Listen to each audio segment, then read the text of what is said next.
Hello everyone, my name's Iamauser and welcome back to another video. As always, remember to like and subscribe if you enjoy, and head on over to FM Base for more Football Manager related content.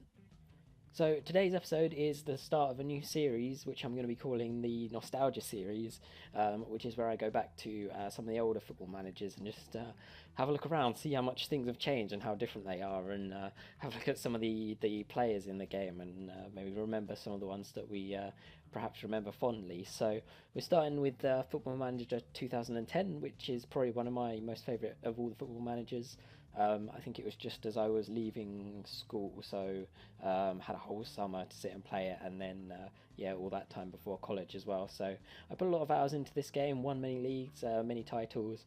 I think one of my greatest achievements was turning Getafe in the Spanish division into one of the top teams, winning more titles than Barcelona and Real Madrid.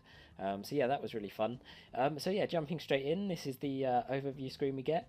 I picked Liverpool just so that we can have a look at the player search as well. The first thing that obviously draws me is this transfer budget, £6 million. This is going back to the dark days where we still had the old American owners. And look at that, Milan Jovanovic coming in on a free transfer. What an awful player he was. But on here, he's freaking fast. I don't ever remember him being that fast. But yeah, he was a truly terrible player for us. Let's have a quick look at the Liverpool squad. Actually, just bring back some sad reminders of the team that we once had. Javier Mascherano, again a fantastic player. He was 20 tackling, 18 marking. Absolutely fantastic defensive midfielder he was. Obviously, we still got Steven Gerrard. Going back sometimes when he was only 29. 18 pass, long shots, 17 passing, great tackling as well. And a reminder of what can sometimes go wrong in Football Manager when they're creating it is they made David Ngog a wonder kid. Look at his stats. He turned out to be an absolute world beater in this game, but yeah, he is not so much a world beater anymore. And also another thing I remember this game having, I think this was the first game that introduced the player role type actually, but it still had the good old sliders. Everyone remember the sliders? They were so good back in the day. Although I don't think I would want to bring them back. But does anyone else remember the big uproar when they decided to remove them in a couple of games after this one? I remember, yeah, everyone went absolutely mental about it, and yeah, they didn't like that change. But like I say, I wouldn't want to bring that back. So yeah, it turned out that actually I think it was actually a really good change. So let's take a look at the most expensive players at the time. Obviously, Messi and Ronaldo at the top. Let's have a look at their stats. Pretty much as expected. Obviously, Messi, very quick, fantastic dribbling, good finishing, good first touch as well. Ronaldo, yep, again, as expected, just a powerhouse of a player. And then next up, we have Kaká. When he was at Real Madrid. I forgot how good his stats was, how much of a good player he was. Ibrahimovic coming up fourth most expensive, with Wayne Rooney in fifth. Let's have a look down here. We've got Julian Lescott on the list of most expensive players. Would you guys have expected that? I definitely would not. Who else have we got here? Yuri Zhirkov. Anyone remember him at Chelsea, the left back? He was a very quick player. Yeah, also in the most in the top list of expensive players. Another thing I'm noticing straight away is the low value of all the players. 35 million for Messi, his value now. That'll be at least doubled in most current games. With some players being worth way more than that. So they were some of the top players at the time, but let's have a look at some of the players that are about now. So let's have a look. Let's have a look at Neymar. He was still at Santos on this game, just 17 years old, and look at the stats that he has already. 18 dribbling, 17 first touch, 18 technique, 16 pace, and 16 acceleration. I remember you could pick him up for I think about 10 million normally. It has been a long time since I played. But yeah, this was before you even had the negotiations on it. So he had a minimum release clause of 49 million, but you could definitely get him much cheaper than that. Yeah, he was always a first buy when I used to play as the big teams. Another player I remember is Cadleck of, I think it was, yeah, Sparta Prague. Again, another 17-year-old player who had some really fantastic stats. It was only worth 1 million, so again, I think you could pick him up for not much more than that, to be honest. I think 2-3 million maybe.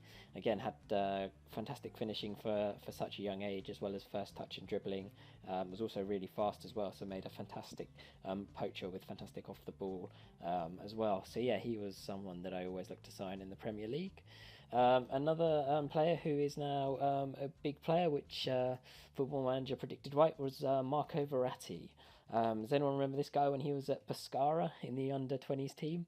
Again, even younger, just 16, and he had some absolutely fantastic stats as well. Fantastic set pieces, 16 in corners, free kick taking and penalty taking. Had really good technique and flair as well.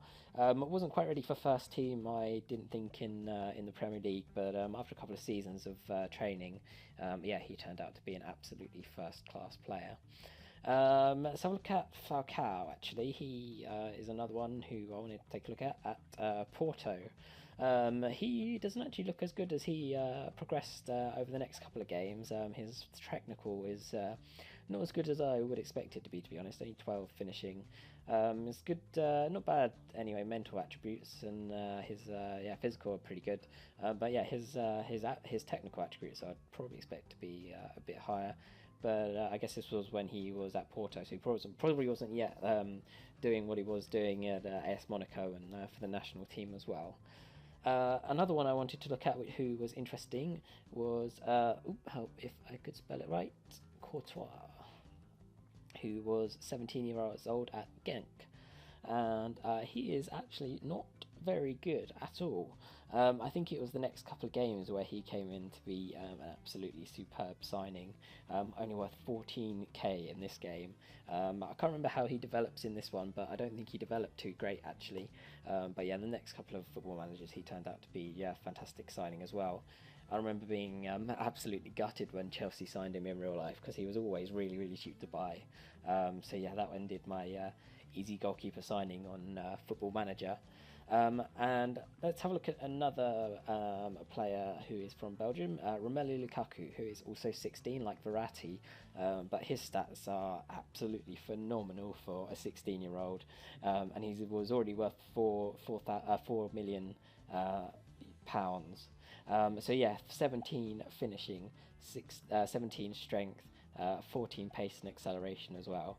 What a player he turned out to be.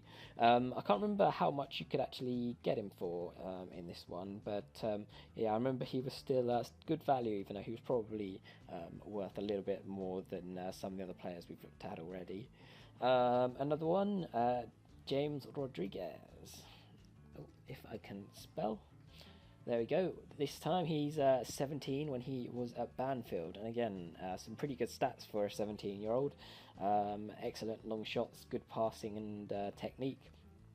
Good dribbling as well, with some good first touch.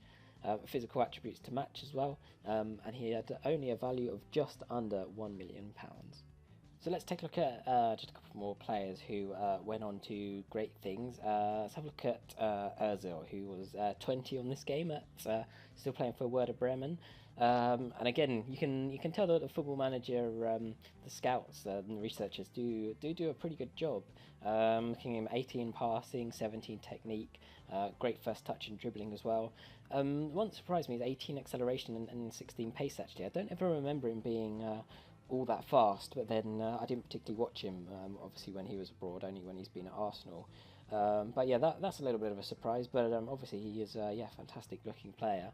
And finally, let's have a look at Hazard, who will be Mickey and Ricky Hazard. That's got to be some kind of joke, surely. Eden Hazard, who was at Lille at the time, 18 years old, worth 5 million. And again, he has some really good stats: 18 acceleration, 15 pace. Was a fantastic dribbler as he is now. 17 first touch as well and 17 technique. I remember him being quite a lot more expensive. I think Lille valued him quite a lot from the top of my head. But yeah, you could still sign him for a decent fee. And yeah, he turned out to be an absolute well booter as well. So let's have a look at another thing which I remember fondly, is the training. where you could actually fully customize your training schedule for your players. Now, this is something I do miss actually quite a lot. I would like to see it kind of return a little bit. How did we do this again? Oh yeah, I had to do a new schedule, don't you? And then yeah, good old sliders returning again. But you could fine tune what your players actually train on. So that's something I would definitely like to see come back a little bit more. Maybe not exactly the same as this, but yeah, it's definitely useful, especially if you didn't want your team, your players perhaps working on set pieces, but you definitely want to focus them on perhaps their strength or their agility and their balance, etc. But yeah, that's definitely something I'd like to see come back in a future game. Maybe I'd imagine it probably won't, as they got rid of it. So that's a bit of a shame for me. That's the one thing, yeah, I really miss. So yeah, and finally on this episode, I'm just going to take a quick look at the Premier Division, which may make some some fans here a little bit sad. Aston Villa no longer here, Birmingham no longer here, Blackburn and Bolton no longer here. Burnley were away for a while, but they've obviously come back and sort of cemented their place a little bit more in the Premier League now. Fulham as well did the same thing. Hull no longer here. Portsmouth no longer here, Sunderland no longer here, Wigan no longer here, and Wolves only recently returned. So, yeah, only a few teams actually still left in the Premier League now. Obviously you got the big six, and then yeah, a few others, Everton and West Ham. But yeah, it's a very different looking Premier League division. Let's have a quick look at some of the other leagues as well. Crystal Palace, when they went into administration, I think that was. Who has any other interesting looking teams in here? Leicester down in the Championship as well. Yeah, everyone else pretty much there. That's when Newcastle were down there as well, and Middlesbrough. Let's have a look at League One. That's where Brighton was back when they had their old logo. Yeah, some memories of this team. I remember, was this before or might have been after actually? They had Kazenga Lualua. I remember going actually watching him live. I used to think he was a fantastic player. I used to call him the Messi of League One because he had some fantastic dribbling skills. Scored a few fantastic goals as well. Let's have a look down in League Two. Again, not too much different looking here to me. The Blues get a Premier as well. Chester, back when they were still Chester City before they went bankrupt. Yeah, nothing else really of interest here. So yeah, that will be it for this episode, guys. I hope you enjoy. Let me know if you enjoyed the video and what game you'd like me to do next. I'll see you next time.